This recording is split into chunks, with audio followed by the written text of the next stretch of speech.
Personal finance opinions YouTube channel में एक और वीडियो में आपको खुशामदीद।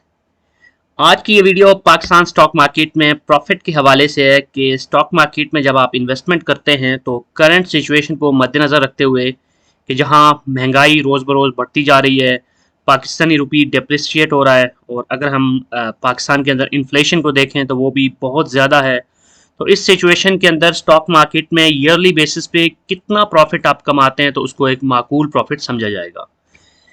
इस चीज़ को देखने के लिए सबसे पहले हमने देखना है कि पाकिस्तान में इन्फ्लेशन रेट इस वक्त क्या है या हिस्टोरिकली पाकिस्तान में इन्फ्लेशन रेट क्या रहा है। तो बेसिकली इन्फ्लेशन रेट ही वो चीज़ है जिसकी बेसिस पे हम बेहतर तौर पे एनालाइज करके देख सकते हैं कि हम जो प्रॉफिट कमा रहे हैं किसी भी बिजनेस से, इवन के स्टॉक मार्केट है या फिर जो कन्वेंशनल बिजनेसेस है उनमें से, तो आया हम एक खातर खा प्रॉफिट कमा रहे हैं या सिर्फ हम इन्फ्लेशन को कवर करने में कामयाब हो पा रहे हैं। तो ये जो डेटा मैं यहाँ पर आपके सामने ग्राफिकली शो कर रहा हूँ ये tradingeconomics.com वेबसाइट से उठाया गया है। इसका लिंक भी मैं रेफरेंस के तौर पर डिस्क्रिप्शन में डाल दूंगा।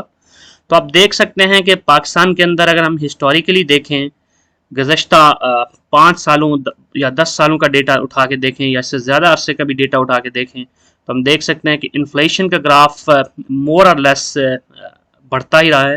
और ख़ास तौर पे पिछले कुछ अरसे का अगर हम डेटा देखें तो हम देख सकते हैं कि इस वक्त एज ऑफ नाउ पाकिस्तान के अंदर इन्फ्लेशन जो है वो 13.8% पे पहुंच चुकी है।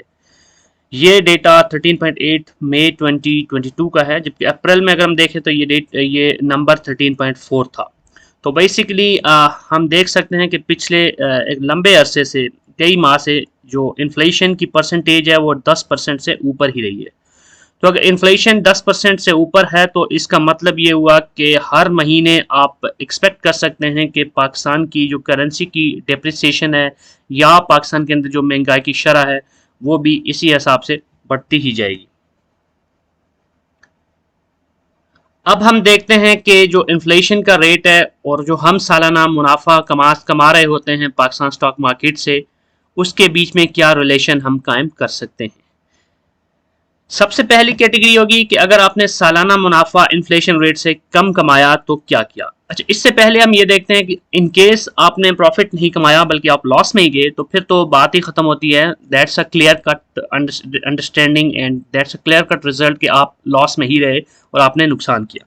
लेकिन ये उस केस में है कि जब आपने अपनी जितनी भी इन्वेस्टमेंट की स्टॉक मार्केट में, फॉर एग्जांपल आपने 1 मिलियन रुपीज़ इन्वेस्ट किया या आपने 10 मिलियन रुपीज़ इन्वेस्ट किए, तो उसके ऊपर जो साल के बाद अगर आप देखें तो आपके पास जो ओवरऑल आपकी वर्थ बन रही है पोर्टफोलियो की वो उससे ज़्यादा है। तो अब उस जो ज़्यादा रकम है उसकी बेस पे हम देखेंगे कि हमारा जो ईयरली प्रॉफिट परसेंटेज है उसका इन्फ्लेशन रेट से क्या रिलेशन बन रहा है।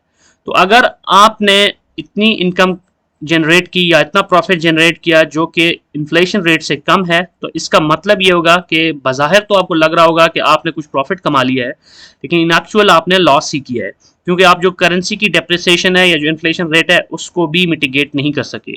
फॉर एग्जांपल अगर ईयरली इन्फ्लेशन रेट 13.48% है, तो आपने अगर 10% प्रॉफिट कमाया स्टॉक मार्केट में तो बज़ाहिर आप 10% प्रॉफिट कमा रहे हैं, लेकिन इन एक्चुअल आप अगर करेंसी की डीवैल्यूएशन को देखें या इन्फ्लेशन रेट को देखें तो उस लिहाज से आपने उसको भी कवर नहीं किया और बेसिकली आप 3% फिर भी लॉस पे हैं। यानी आपकी जो बाइंग पावर है वो जो पिछले साल की बाइंग पावर है उससे अभी भी कम ही है। उसके बाद जो दूसरा सिनेरियो होता है वो ये है कि आपने इतना प्रॉफिट कमाया जो कि इन्फ्लेशन रेट के बराबर है। तो इस सिचुएशन में हम ये कहेंगे कि आपने इन एक्चुअल में कोई प्रॉफिट नहीं कमाया बल्कि आपने सिर्फ जो करेंसी की डीवैल्यूएशन है, जो करेंसी की गिरावट है उसको कवर करने में कामयाबी हासिल की। तो इस केस में आपकी बाइंग पावर अब भी उतनी ही होगी जितनी कि 1 साल पहले थी। तो इसको हम सिर्फ ये इस तरह के इन्वेस्टर के बारे में हम यही कहेंगे कि इस इन्वेस्टर ने कम से कम अपने पैसे को एक लिक्विड कैश में रखकर डेप्रीशिएट होने से बचा लिया और स्टॉक मार्केट में इन्वेस्ट करके इतने उसके अंदर प्रॉफिट जनरेट कर लिया कि जिसने इन्फ्लेशन रेट के बराबर उसको फ़ायदा दे के इन्फ्लेशन के जो इम्पैक्ट्स हैं उसको कवर अप कर लिया। अब जो तीसरा सिनेरियो वो ये है कि आपने एक इन्वेस्टमेंट की स्टॉक मार्केट में और आपने अब एक बेहतर हिकमत अमली के तहत अच्छे स्टॉक्स को सेलेक्ट करके अच्छी टाइमिंग के ऊपर उनको सेलेक्ट बाय एंड सेल करके इन्फ्लेशन रेट से ज़्यादा प्रॉफिट कमा लिया। तो इसको हम एक अच्छी इन्वेस्टमेंट कहेंगे। इसका मतलब ये हुआ कि ना सिर्फ ये कि आपने इन्फ्लेशन की जो वजह से करेंसी की जो गिरावट है उसको कवर अप कर लिया, बल्कि साथ साथ आपने उससे एडिशनल कुछ प्रॉफिट भी कमा लिया। और इसके बेस पे आप कह सकते हैं कि अब आपकी जो बाइंग पावर है इन जनरल वो पिछले साल की बाइंग पावर से बढ़ गई है। जो आखिरी सिनेरियो बनता है वो ये है कि आपने इन्फ्लेशन रेट का डबल कमा लिया या उससे भी ज़्यादा कमा लिया। तो ये एक आइडियल सिनेरियो होता है और ये बेहतरीन इन्वेस्टर की पहचान होती है। और अगर आपने इस तरह की इन्वेस्टमेंट की है तो इसको हम बेहतरीन इन्वेस्टमेंट या एक्सेलेंट इन्वेस्टमेंट कहेंगे। तो पाकिस्तान के अंदर अगर 13% ईयरली इन्फ्लेशन रेट अभी के मुताबिक है तो इसका मतलब ये हुआ कि साल में अगर आप 25% या इससे ज़्यादा प्रॉफिट कमाने में कामयाब हो जाते हैं तो इसको मैं अपने इस फार्मूला के तहत एक बेहतरीन इन्वेस्टमेंट कहूँगा। सो मोर इज़ बेटर। उससे जितना ज़्यादा बन सके तो उसका मतलब ये होगा कि आपने बहुत ही स्मार्ट इन्वेस्टमेंट की है। लेकिन अगर उससे कम है लेकिन in any case inflation rate से ज़्यादा है तो फिर भी मौजूदा मुल्की हालात के मुताबिक, इंटरनेशनल हालात के मुताबिक और जो मार्केट की सिचुएशन है उसके मुताबिक उसको भी एक अच्छी इन्वेस्टमेंट ही कहेंगे। लेकिन इन जनरल आपकी कोशिश होनी चाहिए कि आप ना सिर्फ ये कि इन्फ्लेशन को कवर कर रहे हो बल्कि उससे ज़्यादा प्रॉफिट कमा रहे हो। तो बेसिकली अब इम्पॉर्टेंट ये है कि आपने जिस तरह मैंने कुछ पहले भी वीडियोस बनाई हैं जिसमें बहुत डिटेल में मुख्तलिफ कंपनीज़ का और सेक्टर्स का एनालिसिस किया है, तो आपने अपनी इन्वेस्टमेंट्स को बहुत ही स्मार्टली करना है और उन कंपनीज में इन्वेस्टमेंट करनी है जिनके अंदर आप एक्सपेक्ट कर रहे हो कि आप ना सिर्फ ये कि इन्फ्लेशन को मिटिगेट कर लेंगे बल्कि उससे ज़्यादा प्रॉफिट कमा लेंगे। तो ये थी आज की ये मुख्तसर सी वीडियो। उम्मीद है कि जो इन्फॉर्मेशन इसमें कन्वे की गई आपके लिए हेल्पफुल होगी और आपको बेहतर तौर पर अपने प्रॉफिट्स को एनालाइज करने या प्रॉफिट्स की एक्सपेक्टेशंस के बारे में आपको जो भी प्लानिंग होती है उसमें ये हेल्प करेगी। तो याद रखिए कि स्टॉक मार्केट में इन्वेस्टमेंट करते हुए आपकी जो भी गोल्स हैं, शॉर्ट टर्म, मीडियम टर्म या लॉन्ग टर्म गोल्स हैं, वो रियलिस्टिक होनी चाहिए। आइडियल सिनेरियो को आपने नहीं देखना।